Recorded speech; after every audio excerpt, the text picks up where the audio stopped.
Weezer. Okay, bitches, Weezer and it's Weezy. Weezer is a band that exists. They're the type of band who will make some of the best music of one decade, then go on to make some of the worst in the next. Being a Weezer fan sucks, but it sucks even more knowing about their lost albums. From repurposed space operas to unheard grand returns, these are some of Weezer's lost albums.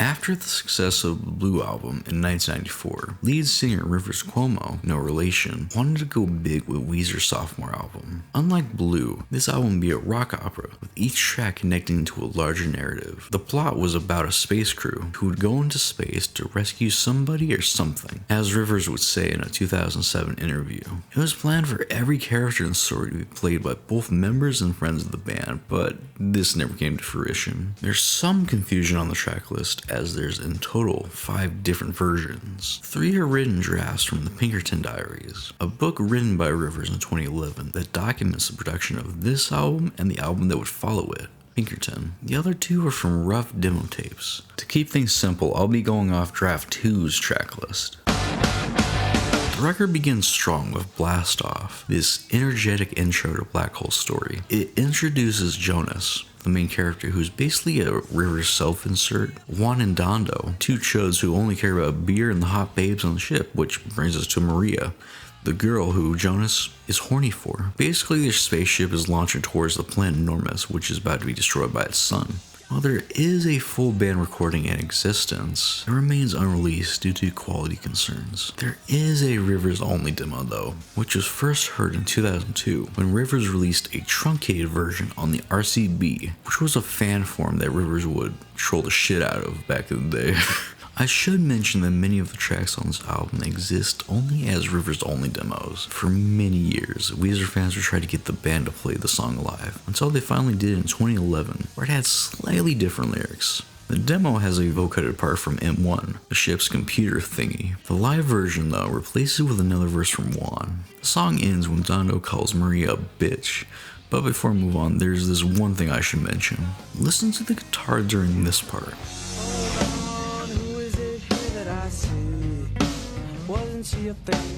Now, listen to the main riff from El Scorcho.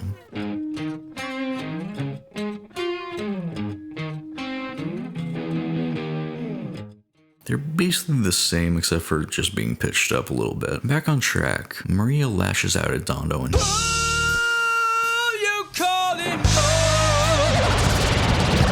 which leads us into You Won't Get With Me Tonight, which is Maria trying to convince Jonas to fuck her. You just know it's a Weezer album where 2 tracks in we're already talking about sex.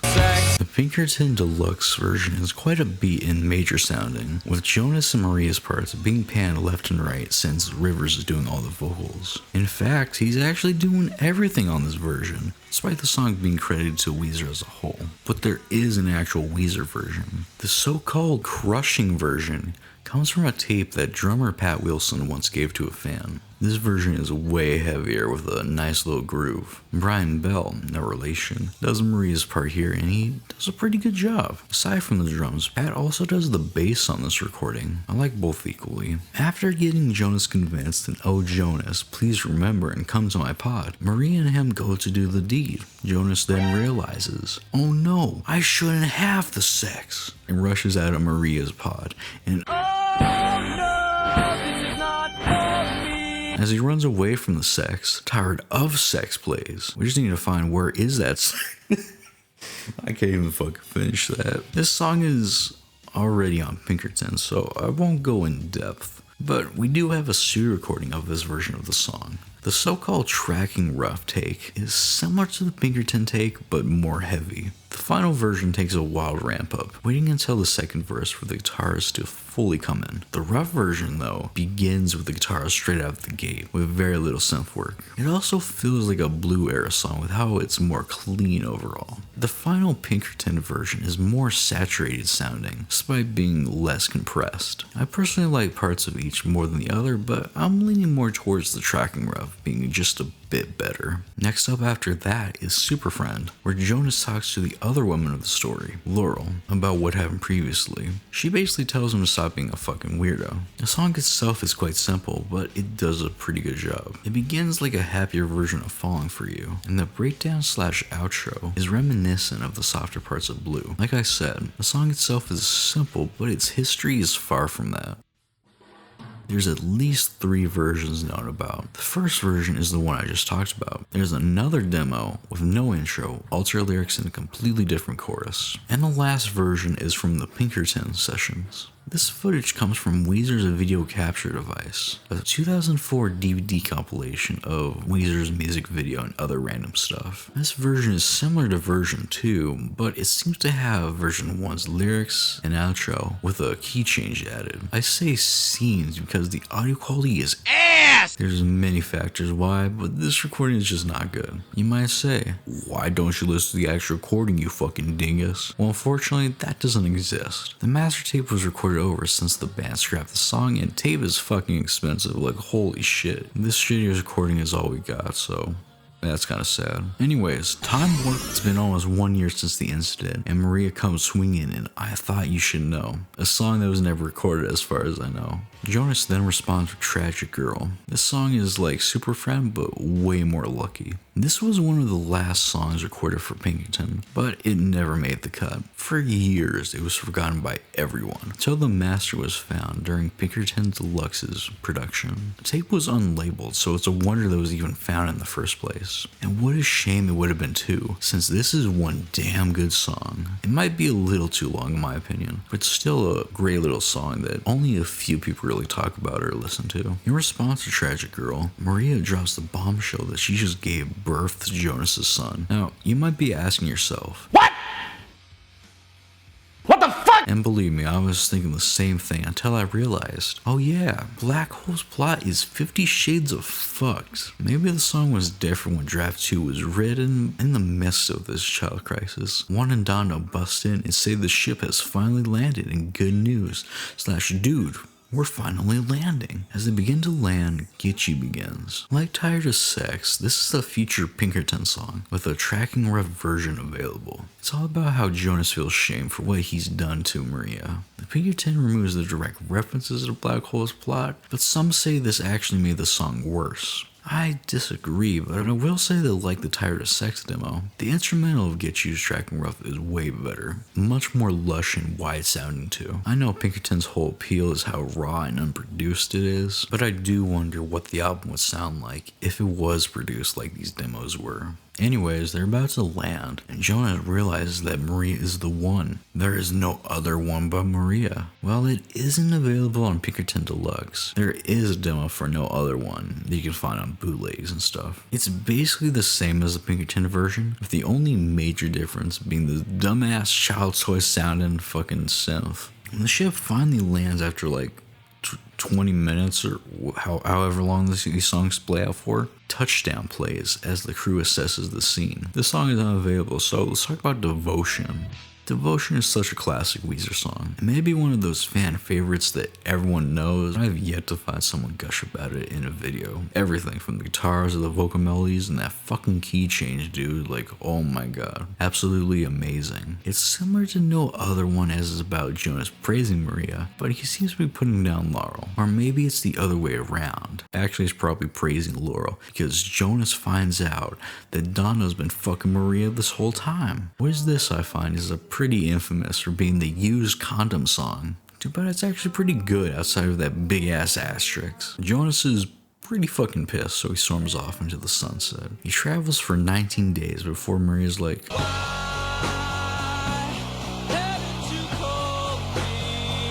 Wait On You is fascinating. Originally it was written before Blue even released, but then it was reworked to be from Maria's perspective with different lyrics. But then it was reverted back to this original version during the Pinkerton sessions. This final version would end up as the B-side of The Good Life, and it's honestly got one of my favorite Weezer songs of all time. It's a little too cheery by Pinkerton standard, but man, people sleep too damn hard on Weezer B-sides, not really shit. Anyways, Laurel is trying to convince Jonas that he should return to Maria, since since she's all that he's got. But Jonas doesn't give a fuck, since why bother with love? Laurel's like, wow, that sucks. Anyways, I've used this joke fucking 4 fucking times. I'm surprised people don't even fuck click on my videos, god damn it. And basically, Laurel is in love with Jonas, but since he's anti-sex now, she's sad and horny. What the fuck? This song is interesting because 1, it went viral on TikTok, and 2, there's a female on a Weezer song. Rachel Hayden of That Dog, period, did the vocals here, making it the only Black Hole song with non-Weezer vocals like Rivers intended. By this point, Jonas is far away from the crew, disconnected from everyone but himself. He longs to return home in longtime sunshine, as the star threatening the planet begins to collide with it. The rest of the crew leaves, but Jonas stays behind as it destroys all life on the planet. Longtime was one of the longest lasting elements from Black Hole. It made it far enough to be demoed during the Pinkerton sessions. It was planned to be the finisher before Butterfly was written. The version on Pinkerton Deluxe has a coda at the end, reprises of many songs from the Black Hole, acting as a fitting sign-off for the album. Overall, I think Songs from Black Hole would have been a great little record if it was finished. It's like the perfect blend of blues quirky writing and Pinkerton's darker themes with a touch of theatrics. Do I think it's better than Pinkerton though?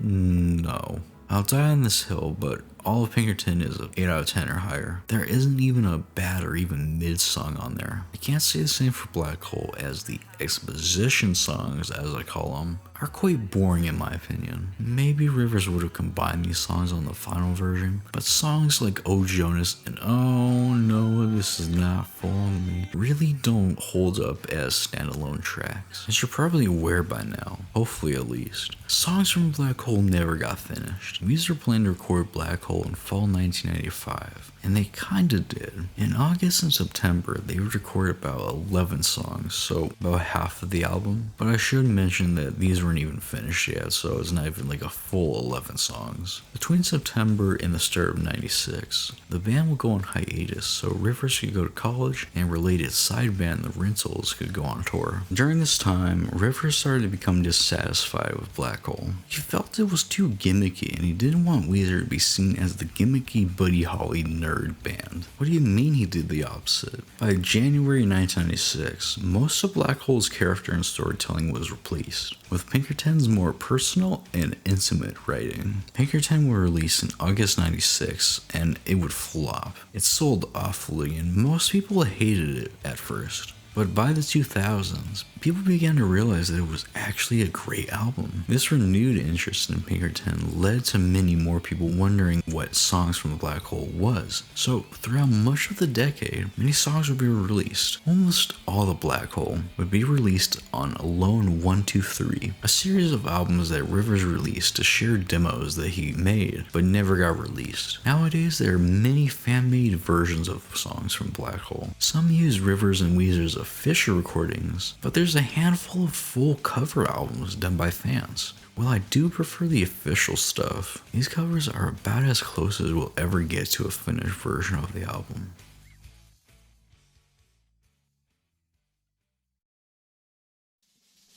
After Pinkerton, we have to skip quite a lot of Weezer's history. Basically, shit happens, Weezer dies, then is reborn, Green, and then finally Maladroit. Maladroit is a weird record. It's not the worst or the best, it's just Weezer's most existing record. It's the record with Dope Nose and the Weezer's Muppet crossover to fans, but that doesn't mean it's not interesting. Maladroit is the first Weezer record made with help from the fans for the fans. It's a heavier, less poppier album than Green, but it's not full on Pinkerton style depression. Fans were craving more of that Pinkerton edge, so it was decided that the next Weezer album would be going in that direction. Prior to Maladroit's release, the first sessions for Weezer's 5th album began. This first era saw the band experimenting with their sound in a lot of ways, from keyboards to allowing other members to write songs. Album 5, as it was dubbed, was going to be a step in the right direction for the band. I recommend checking out this compilation with all the tracks because there's some really good ones on here. Misstep is this kind of bluesy jam packed with many solos. The song is a bit short, but it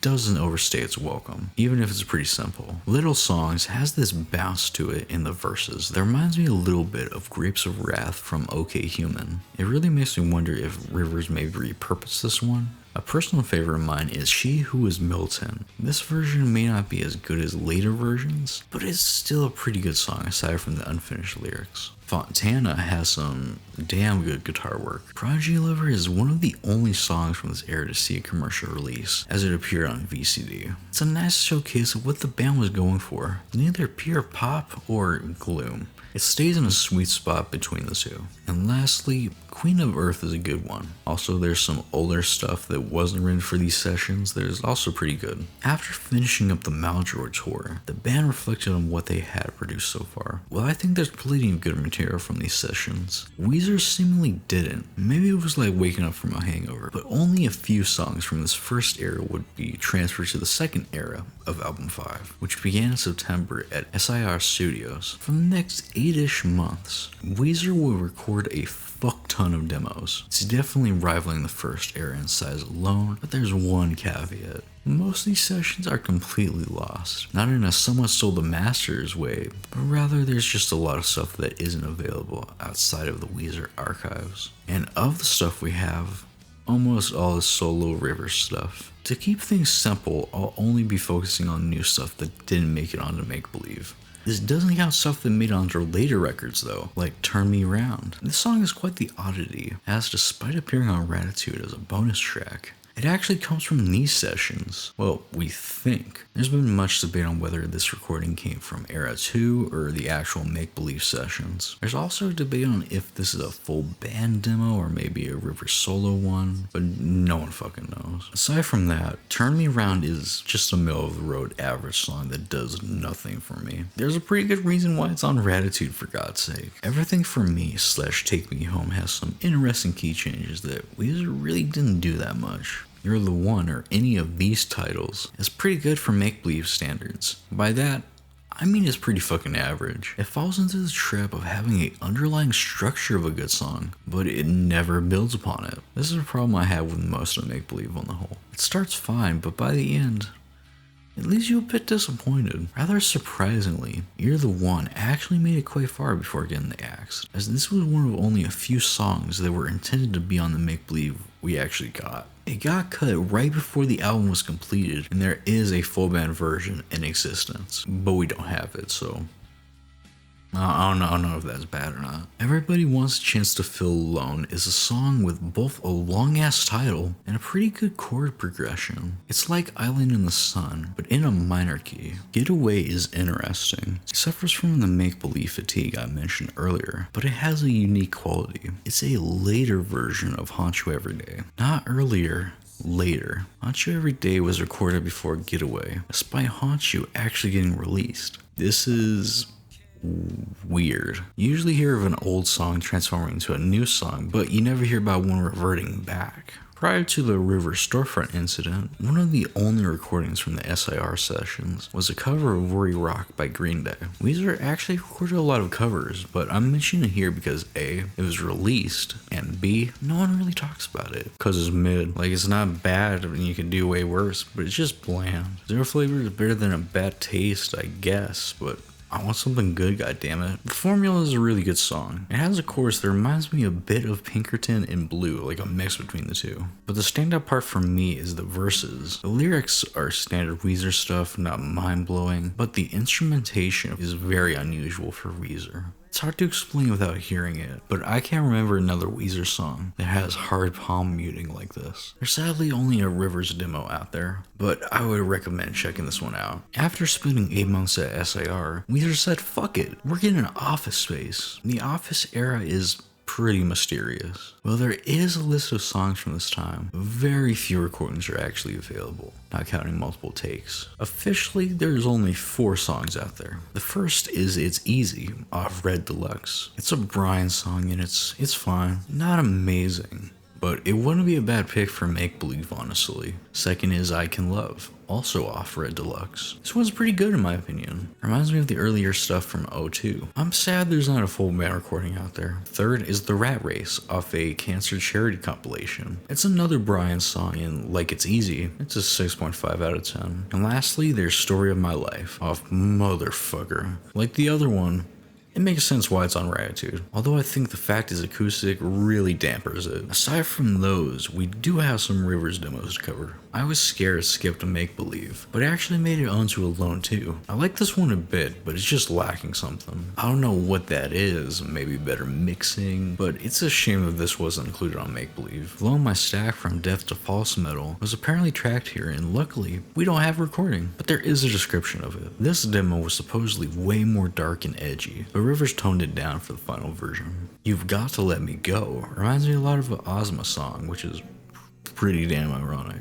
Another one I wish got finished. Et tu Brute, I hope I said that right, fuck I can't remember, god damn it, is another track that nearly made it on Make Believe. It was fully finished but was scrapped last minute. The song itself is average and on par with the final album. On the same note, Where to Start or Clear Eyes had a similar story or fate, but unlike Brute, this one's actually pretty good. It could be better in my opinion, but both the Office and later studio demos are pretty good. I will say this though, the studio version has this really fucking bad phaser effect on the first verse. The rest is good, but that part kinda sucks. Better Than You has an interesting guitar lick, but it's pretty boring. Egos is like the most make-believe-ish song you can find in the world. It's more average than a fucking bell curve, man. Save Me is interesting. There's another song called Save Me from later that isn't this Save Me, but is also called Save Me. That later one became, I kid you not, a song for the third SpongeBob film. That's like the most Weezer thing in this fucking video. Forgetting the sex, of course. The older Save Me is another one I like. I think of this, the formula, and You've Gotta Let Me Go made it onto Make Believe. That album would have gone from like a 5 out of 10 to like a 6.5. But who knows if Rivers would fuck that up like some other ones. ADD is a nice little song I enjoy, even if the chorus is just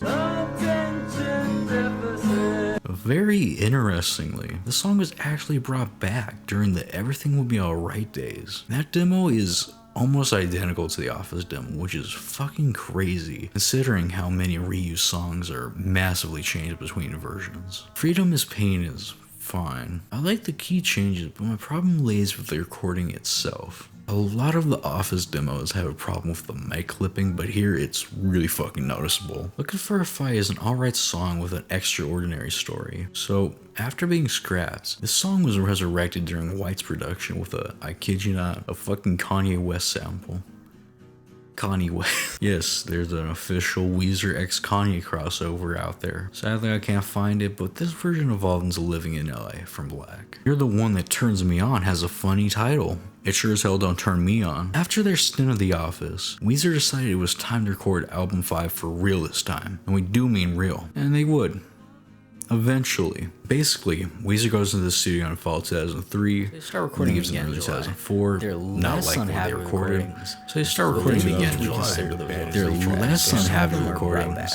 But they begin to reconsider those 03 tracks. So some of them, just watch this video. Does a way better job explaining the fuckload of fuck that is the Make Believe sessions. But in the middle of this shit is Unchained Melody. Unchained Melody is the name given by Rivers to a demo tape mini album thing from 2004. If you're wondering, yes, I just explained the entire production of Make Believe to get to this fucking album. God fucking help me. The purpose of this album was to showcase what Rivers wanted album 5 to be to the rest of Weezer and some manager who was interested in working with them. The first song is Always, Forever. I personally like this one, and I think it would fit nicely on Green or Maladroit. It definitely needs some more punch to it though. A final and finished version exists, but it's another lost track, and I honestly could make a video about all of those tracks. Anyways, this one's pretty good. The next track is... oh shit, I know that one. Do You Really Want Me Down is reworking of My Brain Is Working Overtime, a Green era demo. Later on, this demo would appear on Alone 2, but not before being reworked for Unchained Melody. This version is really similar to the one on Alone 2, until we hit the chorus, which is actually the old bridge. I'm kind of indifferent on which one I prefer. I'm personally leaning towards the old chorus, but the new one isn't any worse. I think this one's also pretty good. Hopefully it didn't turn to a bad song, right? right? Next up is Show Me Who You Are, which is just Prodigy Lover, but with worse lyrics, kinda? Well, the original lyrics aren't the best you ever heard. This version is just fucking dumb. They're not the worst Weezer lyrics, trust me, but they're a massive downgrade from Prodigy Lover. I guess it fits with Make Believe's theme of dumb lyrics. The song also changed from 6/8 to 4/4, which is a shame. But not much of a shame though. I can live without the 6/8, but Show Me Who You Are loses character without it. It's above average. Better than the Make Believe standard, but not outstanding or a must hear. Later it would evolve into I'm a Robot of false metal. This version is awful. It's like Tally Hall, but bad. I'm honestly amazed at how much this song degraded from Prodigy Lover. Also, Rivers says woof. Track 4 is Over the Mountain. This is what Ecce Brute turned into, and like that one, I couldn't care less about this one. Some parts remind me of Super Friend, but other than that, it's a Weezer song from 2004. After that comes I Was Made For You, which is actually the other Save Me from earlier. This recording actually made it onto a lone one, so this isn't new to Weezer fans. The song is fine, but there is one weird thing I noticed about it. Its intro and chorus sounds like the intro to Ozma's Domino Effect.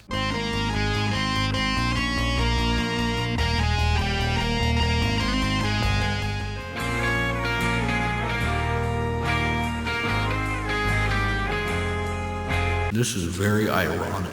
Appearing next is the sweetest one of all in Godwood intro. Sadly, it kind of spoils the rest of the song due to how awesome it is, but the rest is not bad. This would have been another one of the better tracks on Make Believe if it wasn't cut last minute. Right after that is Simple Fisherman. This is another one that really isn't average, but also isn't very good in my opinion. It feels really unfinished because no shit, but it really needs some more time in the oven, honestly. All I Want to Do is up next, and this might be my favorite of them all. Maybe because I heard this one first, but this is the one track I always come back to. Aside from the lyrics, the song is really good for 2000s Weezer. The lyrics though are not bad, honestly. They may be a little bit underwhelming in comparison to the instrumental, but they work pretty well. The song actually has a rich history and timeline. All I Want to Do evolved from She Who Was Militant, you know, the song from early album 5. Then it evolves into Tell Me What You Did, which then evolved into This Is Such a Pity. And that surely is a pity. I don't know if this is a hot take, but This Is Such a Pity kind of sucks. Like, the verses are great, even if I like the harder versions from Tell Me What You Did, but the chorus really fucking kills all the energy. It's the perfect example of Make Believe's problem of having a good structure and base for a song, but never actually building upon it. It's like a graph where things are progressing at a good rate until it hits the ceiling and just stagnates. It's not the worst fate for a song, but I feel that Rivers should have just stayed at Tell Me What You Did and kept it as is. And the last track is Break Me. And it's okay. I think the bridge near the end could have used some like double time drums like El Scorcho, but I don't hate this one. Overall, Unchained Melody is an album of highs and medians. I don't think there's a bad track on here, just some painfully average ones. It's like Hurley, but with higher highs. I think if this was released instead of Make Believe with finished production, this could have actually been received really good. Maybe like a Maljord or Green in ratings, but in sales, I'm less sure. There's not any songs that stand out to me as big radio hits, but who knows. In the end, Weezer the band liked them, but their manager fucking despised it. According to Rivers, they especially hated Simple Fisherman, which is understandable but also not. I don't like it, but hating on it is a little too extreme. This is another unknown reason caused them to not go ahead with these fuckheads, and to keep on working on Make Believe. Eventually shit happens and Make Believe releases in May 05.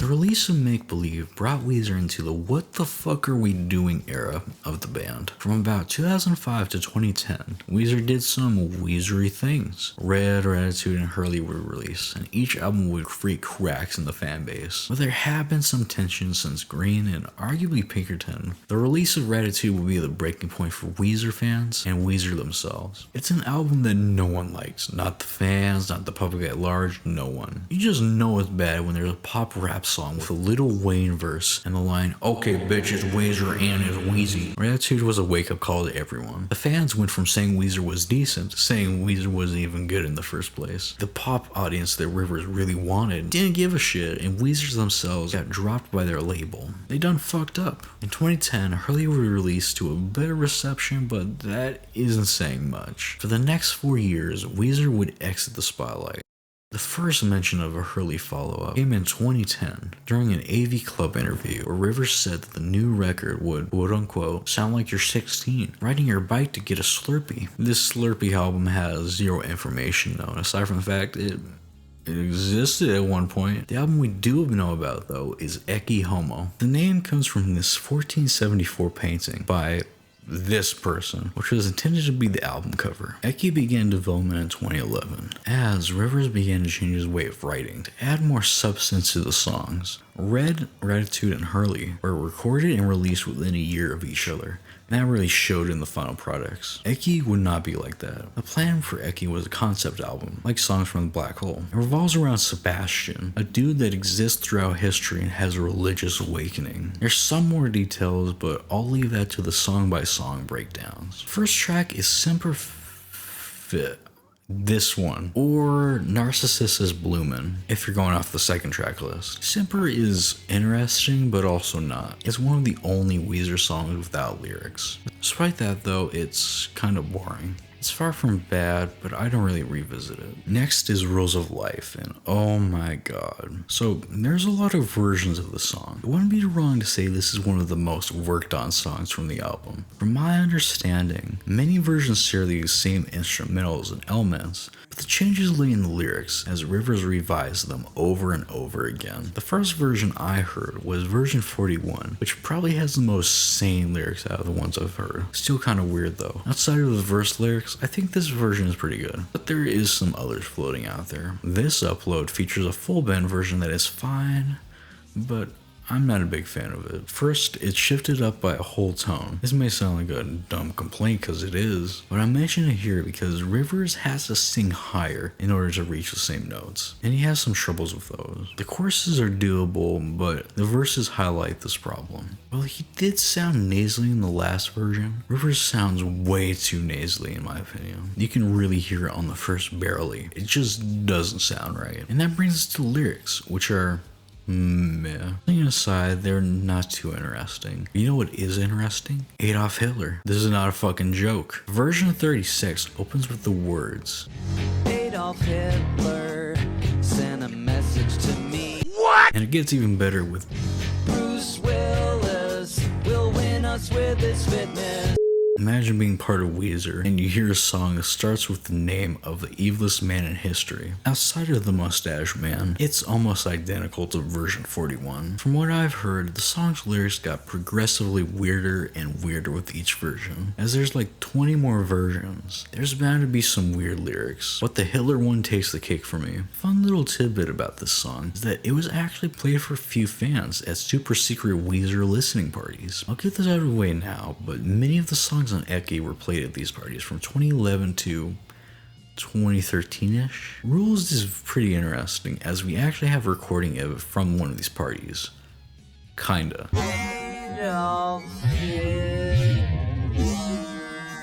All in all, Rules of Life is really good for 2010's Weezer, if you can overlook the lyrics. But it's fucking Weezer lyrics, so yeah, check this one out. Track 3 is Gravity Will Bring You Down. This one's about fucking with the Spanish Inquisition and becoming a skeleton. The actual meaning escapes me, but maybe it's about life sucking? I don't think mice eating my ass would be a wonderful part of life. The version I listened to was version 4, which is pretty good. The guitars sound good, especially that riff at the start of the verses. The mix here is a bit muddy in the lower mids, and I think there should be like some more punch to the chorus and bridge. It doesn't feel like there's a build up to it. There's a later version that fixes this issue a bit from a production standpoint, since there's not only new instruments but also better drums. The previous version has these obviously sampled drums that sound pretty weak. The new version has drums that sound pretty good to my ears. I think they're sampled, but they sound very much like live drums. Overall, Gravity is a good little song. After that comes Sing My Blues Away. A nice little track with not much for me to say. It's good, but it won't blow you away. Like Rules of Life, there is a recreation out there, but it isn't very very good. Track 5 is actually the first song that many Weezer fans will recognize. The British are coming. This song made it onto Everything Will Be Alright in the end, the album that Ecce ultimately turned into. It's basically the album version save for a few lyrics and the usual unfinished feel of the demos. This also goes for track 7, Ain't Got Nobody, but in between lay Narcissus Blooming. This instrumental is like Simper, as it's kind of boring, but this actually turned into an intro for the Garden of Eden from Season Spring.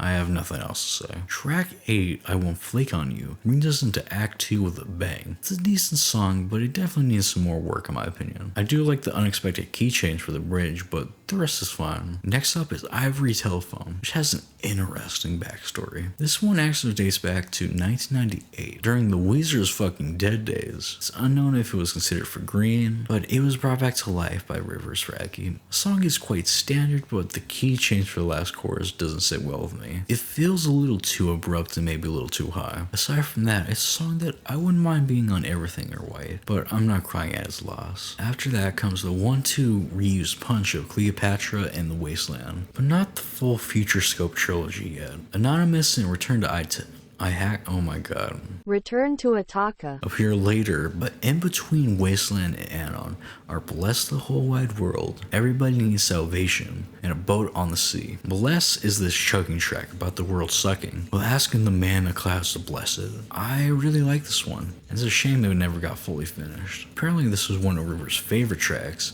but the rest of Weezer didn't like it that much. On the other hand, Salvation did get finished, but it's kind of a weird story. Basically, it didn't land on everything, but it got released as a fan club single in 2015. It isn't on streaming services, but I'd recommend looking it up because it's really good. On the other hand, A Boat on the Sea is fine. It's like Sing My Blues Away. Good, but not outstanding. The penultimate track is Anonymous off Everything. It's similar yet vastly different to the final version. You know how the finished version goes. There's this small piano intro before launching to the first verse. But what if I told you that this was actually the chorus originally? The demo has an actual first verse that is amazing. It may have the curse of being Weezer, but it adds so much depth to an already good song. I'm not gonna rip Rivers a new one over not including this in the final cut, but I really do wish it made it onto the record. One interesting fact that I found was that apparently a wildly different 6-minute version of Anonymous was played to fans at the listening parties I mentioned a while back, but this take has never surfaced. Apparently the chorus got reused for another song called Up in the Clouds. The last track is Return to I don't fucking know the name of the song, which was originally called Resurgam Fidei, or Resurrection. It's basically the final song, but demofied. And that's Ecce Homo. Overall, it's a great album that follows behind Everything Will Be Alright in the end, but not by that much. It's not exactly known when Ecce became Everything, but my guess is later 2013. The latest track list we have is from 2012, so it might have got scrapped earlier. But eventually, Everything was released in 2014 to glowing reviews from both fans and critics. Weezer was good again for a while before they fell back into the dreaded Weezer cycle of releasing something good, then falling back into bad territory before rising again. Being a Weezer fan sucks, but that's not all, as there's some tracks that didn't make any of the track lists but are still worth mentioning. The Best of Me is a song where the first thing Rivers says is, Arnold Schwarzenegger in the motherfucking house. This is like the opposite of Rules 35 Hitler edition. The song itself is like if Weezer tried to make flip note core, add more extreme synths and boost the tempo up by like 40%, and this would be like a 100 gex song, honest to god. I must say though, the bridge is pretty interesting. Don't Show Us Your Body was once called Don't Show Us Your Boobies. Why am I getting so upset is pretty heavy for Weezer standards. Weirdly, Rivers references both Ecce Homo and the Google document he uses to keep track of songs in this song. I've heard of TV shows breaking the fourth wall, but a song doing that? That's pretty fucking weird. Pissing in the Wind is surprisingly not the first Rivers song about piss. The song Fun Time by Rivers' side band Homie features the words, and you will be fucking shocked. Down at 7-Eleven, when I got to go, I just piss in the sink, and I don't buy anything, and no one ever knows. He then says, word for word, I take the fun for free. Whenever the companies let me, I just piss in the sink. I can make this shit up if I wanted to. Back on topic, Pissing in the Wind is okay, Not great nor bad, just okay. The Tower of Babel references the Geico Gecko before talking about insurance. Genius. Rock and Roll Cockroach is fascinating. It first appeared in a 2011 video of Rivers in the studio, recording parts of it, but the full song was unheard for nearly a decade. During this time, the song transformed and changed quite a bit until 2021 when it turned into the beginning of the end, off of Van Weezer. Originally, this was about a fake band called the Roaches, who would have played a role in the early draft of Everything Would Be Alright. Eventually, the Roaches would be transformed to the Astronauts, the fake band that actually appeared in Everything's story. As for Rock and Roll Cockroach, it's very similar to the beginning of the end. Outside of lyrics and the breakdown at the end, even the intro is basically the same. There is one oddity though. Cockroach's lyrics make more sense. For example, the chorus. In the final song, why would people freak out when Rivers walks out there? So scared. Rivers is famous, but not girls faint upon sight famous. And Cockroach though, it makes sense since he's a literal fucking cockroach. I will say though, the beginning of the end's added guitar tapping is fucking amazing. And lastly, Bow of the Briny, whatever this word is. This became Blue Dream off of Van Weezer like last one, but the original is much better. Like basically every other reused song in Van Weezer. For a long time, people thought there was this sea opera album in between Hurley and Ecce due to the song having a plot, but Rivers confirmed that this was just a song. It didn't mean there was another album. And that's the video. Subscribe. Give me money. I don't have any way of payment, but give me money, motherfucker.